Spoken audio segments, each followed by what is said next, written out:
Ситуация с электричеством улучшается. Сколько РФ потеряла под Харьковом и что скрыла секретная служба США перед покушением на Трампа. Обо всем этом расскажу подробнее в эфире «Нехта». Самые важные и интересные новости.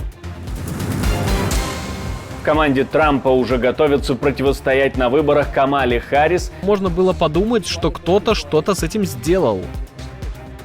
Условия для мира в российском видении отличаются от украинских. Тогда может ли идти речь о переговорах? Я не вижу успеха в этой операции. Польша готова передать Украине свои самолети, но есть несколько условий. Росія сьогодні дуже активно розповсюджувала думки про те, що, наприклад, в одеському небі F-16 давно вже літають.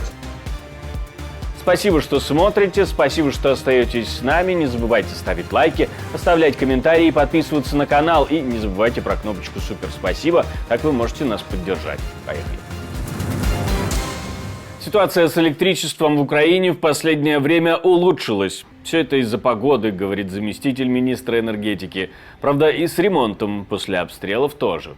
Но риск обстрелов может повлиять на восстановительные работы. На сегодняшний день мы имеем дефицит как следствие обстрелов. 8 комплексных атак на объекты энергетической инфраструктуры. Это дефицит генерации 9 гигаватт. Достаточно значительный объем. Поэтому задача энергетиков на сегодня – это удержать энергосистему в целостности и в безопасности поставок электроэнергии.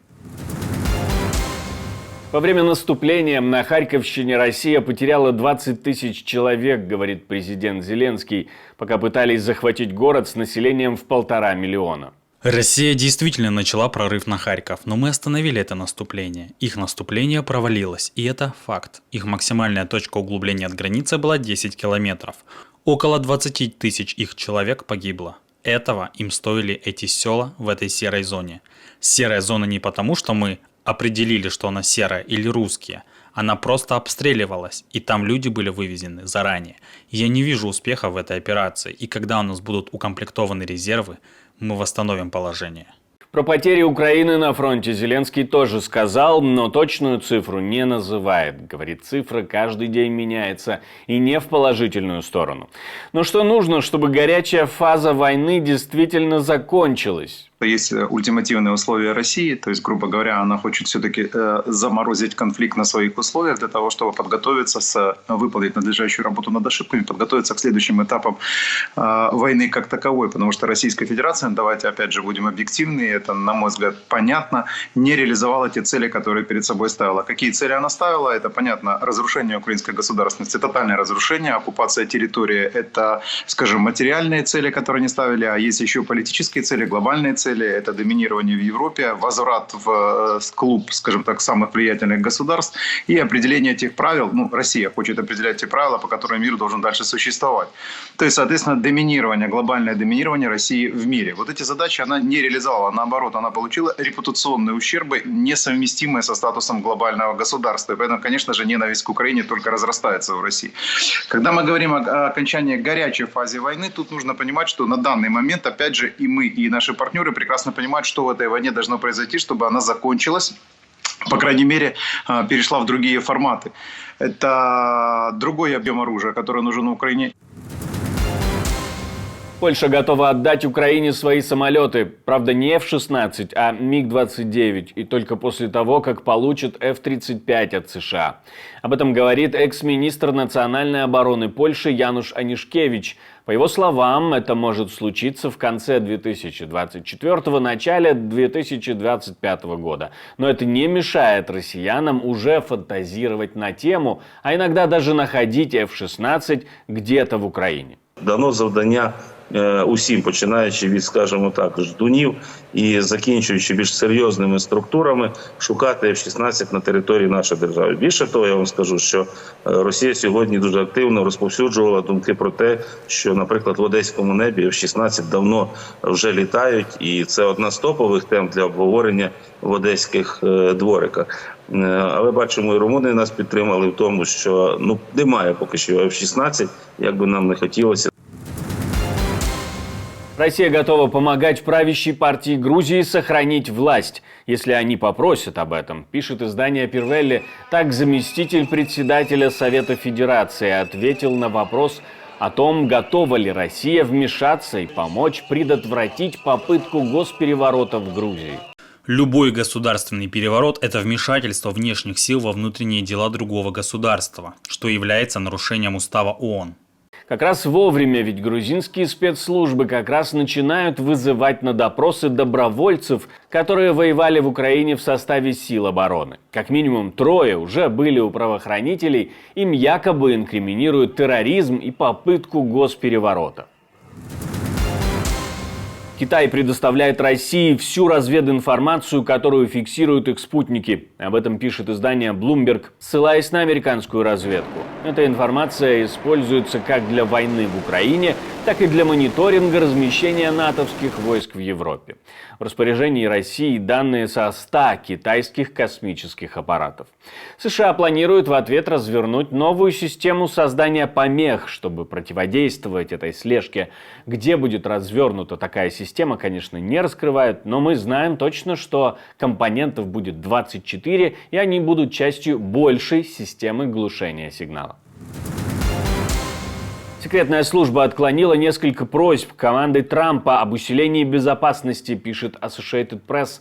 Теперь глава секретной службы предстанет перед Конгрессом и будет объяснять законодателям во время слушаний почему. Как и то, почему секретная служба только через неделю после покушения признала факт таких обращений. А спикер службы говорит, что это все неправда и меры обеспечения безопасности после таких обращений только выросли. Технические средства, люди и другие ресурсы. Но Трамп в первом интервью после покушения говорит, что никто не предупредил его о стрелке на крыше. Никто об этом не упомянул, никто не сказал, что была проблема. И я бы подождал 15 минут. Они могли бы сказать, давайте подождем 15, 25 минут. Что-то в этом роде. Никто не сказал. Я думаю, что это была ошибка. Как кто-то попал на эту крышу и почему о нем не сообщили? Потому что люди видели, что он был на крыше. У вас были крики из толпы. Женщина в красной рубашке, она кричала: «На крыше мужчина!» А потом другие люди говорили: «На крыше мужчина с пистолетом!» И прошло довольно много времени, прежде чем я вышел на сцену, так что можно было подумать, что кто-то что-то с этим сделал. Сам кандидат в президенты на своем первом предвыборном митинге после покушения заявил, что получил пулю за демократию. Так он ответил на обвинение в том, что он сам угроза для демократии, которые якобы звучат со стороны оппонентов. Издание Axios пишет, что в будущем выступления Трампа будут проходить в помещениях. В команде Дональда Трампа что-то знают или готовятся на всякий случай?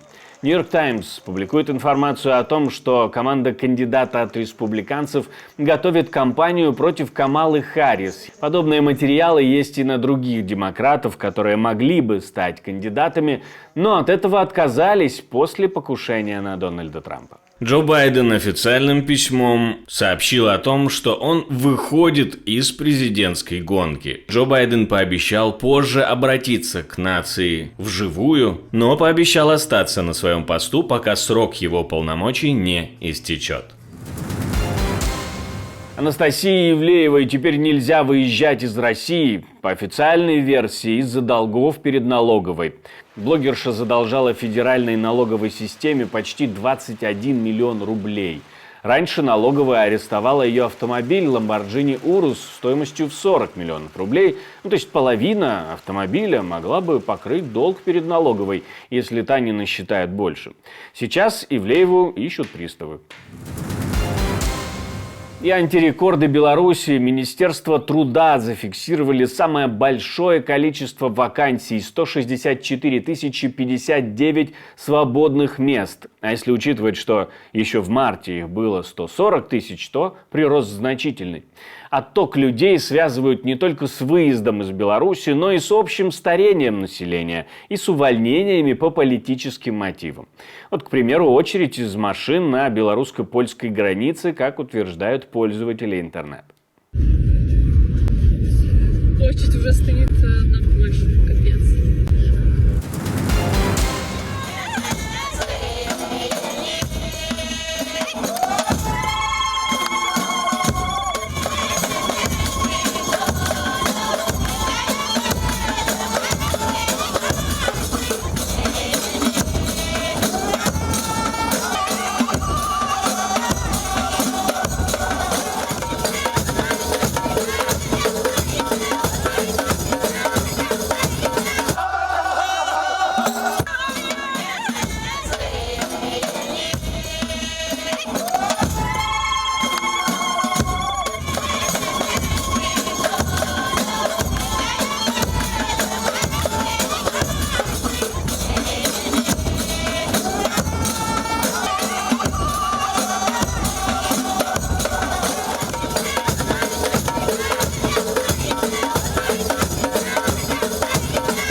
Мне остается напомнить, что мы существуем только благодаря вашей поддержке, ваше спонсорство, донаты, то, что вы нажимаете кнопочку «Супер спасибо», помогает нам создавать новые и новые видео, поэтому не останавливайтесь на достигнутом.